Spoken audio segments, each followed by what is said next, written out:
Salam untuk kita semuanya, berjumpa lagi dengan saya di channel Aritela Tutorial, tempat kita untuk berbagi informasi seputar informasi pendidikan dan informasi guru, serta informasi lain yang ada hubungannya dengan pendidikan dan guru. Pada pertemuan kali ini saya ingin berbagi satu informasi yang mana informasi ini merupakan informasi penting yang mesti diketahui oleh Bapak Ibu honorer tanah air terkait dengan perekrutan calon pegawai negeri sipil tahun 2022-2023 ke depan, dan demikian dengan penghapusan honorer 2023 akan datang.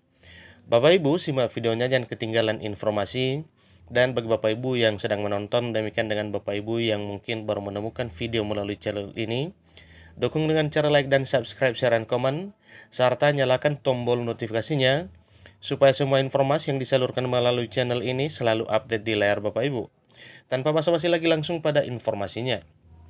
Pemerintah memberikan kesempatan terakhir untuk honorer diangkat menjadi aparatur sipil negara pada tahun 2023 mendatang. Kesempatan terakhir tersebut menyusul tahun 2023 nantinya seluruh tenaga honorer akan dihapus.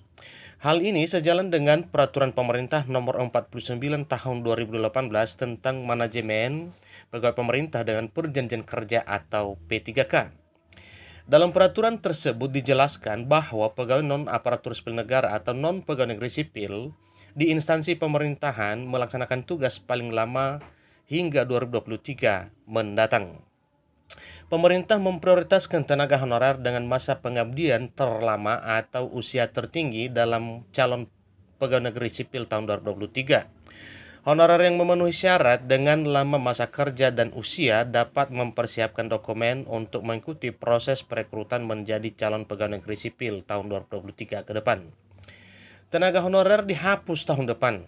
Penuhi syarat ini langsung diangkat jadi calon pegawai negeri sipil 2023. Dokumen yang harus disiapkan ada 7, diantaranya: pertama, scan pas foto latar belakang merah ukuran maksimal 200 KB dengan menggunakan format JPEG atau JPG.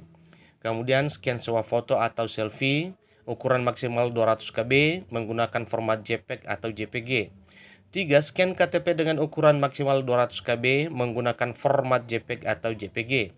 4. Scan surat lamaran dengan ukuran maksimal 300 KB menggunakan format PDF. 5. Scan ijazah dan sardik atau STR dengan ukuran maksimal 800 KB menggunakan format PDF. 6. Scan transkrip nilai dengan ukuran maksimal 500 KB menggunakan format PDF. 7. Scan dokumen pendukung lain dengan ukuran maksimal 800 KB menggunakan format PDF. Sehubungan dengan hal tersebut Bapak Ibu, ya, ini juga satu informasi yang ada kaitannya dengan pengangkatan dan penghapusan honorer. Ya, ini dikutip dari jakartapalpress.com, yang mana memuat juga informasi bahwa DPR RI akan membahas revisi Undang-Undang Aparatur Sipil Negara atau Undang-Undang ASN pada masa persidangan 2022-2023 untuk ditetapkan menjadi undang-undang. Perpanjangan pembahasan revisi Undang-Undang ASN diputuskan dalam rapat paripurna DPR RI pada Kamis 17 November 2022 yang lalu. DPR RI akan membahas revisi undang-undang, ya, ASN ini sebagaimana yang telah informasikan tadinya bahwa itu sudah dilaksanakan pada 17 November 2022 yang lalu. Draft revisi undang-undang ASN ini apabila disahkan menjadi undang-undang maka akan menggembirakan bagi tenaga honorer. Jadi sinkron informasinya Bapak Ibu ya, sebagaimana rencana pengangkatan honorer, demikian juga dengan penghapusan honorer yang mana juga sedang dibahas dalam revisi undang-undang ASN. Pasalnya tenaga honorer akan diangkat langsung menjadi pegawai negeri sipil tanpa tes atau tanpa seleksi.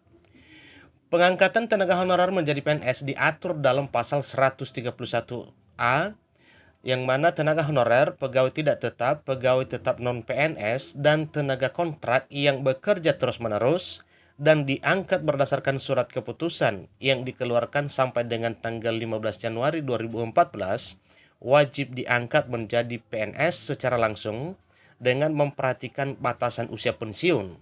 Itulah bunyi pasal 131A ayat 1. Honorer yang akan diangkat menjadi PNS haruslah memenuhi kriteria tertentu.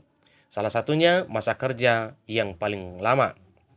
Kategori guru honorer dan tenaga kesehatan menjadi prioritas untuk diangkat menjadi pegawai negeri sipil tanpa adanya seleksi tes. Pengangkatan menjadi PNS hanya didasarkan pada seleksi administrasi berupa verifikasi dan validasi data saja. Sesuai draft revisi Undang-Undang ASN dikutip dari kanal YouTube TPMDS dalam video yang berjudul Sah, Kabar Gembira RUU ASN direvisi, non-ASN diangkat secara langsung PNS P3K ini pada hari Rabu 30 November 2022 bahwa terdapat 6 kategori tenaga honorer yang akan diangkat menjadi pegawai negeri sipil. Pertama, tenaga honorer yang bekerja pada bidang fungsional. 2. Tenaga honorer yang bekerja pada bidang administratif. 3. Tenaga honorer yang bekerja pada bidang pendidikan. 4. Tenaga honorer yang bekerja pada bidang kesehatan. 5. Tenaga honorer yang bekerja pada bidang penelitian. 6. Tenaga honorer yang bekerja pada bidang pertanian. Itulah 6 kategori honorer yang akan diangkat menjadi pegawai negeri sipil tanpa tes jika RUU ASN ini disahkan menjadi undang-undang. Tentu pengangkatan tenaga honorer ini menjadi pegawai PNS tanpa seleksi tes akan tetap mempertimbangkan berbagai aspek. Pengangkatan dilakukan dengan mempertimbangkan aspek masa kerja, gaji, ijazah pendidikan terakhir, dan tunjangan yang diperoleh sebelumnya. Tenaga honorer, pegawai tidak tetap, pegawai tetap non-PNS, dan tenaga kontrak diangkat menjadi PNS oleh pemerintah pusat, ya, ini sesuai dengan bunyi pasal 131A ayat 5. Apabila tidak bersedia diangkat menjadi PNS, para pegawai honorer diharuskan untuk membuat surat ketidaksediaan untuk diangkat. Hal tersebut tercantum dalam revisi Undang-Undang ASN pasal 131A ayat 6. Revisi Undang-Undang ASN tersebut tentu menjadi kabar baik bagi tenaga honorer. Ayo segera cek apakah kamu termasuk dalam 6 kategori yang akan diangkat menjadi PNS tanpa seleksi tes. Demikian informasinya Bapak Ibu.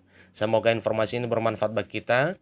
Kurang lebih dalam penyampaian saya mohon dimaklumi. Sampai ketemu pada video berikutnya. Terima kasih.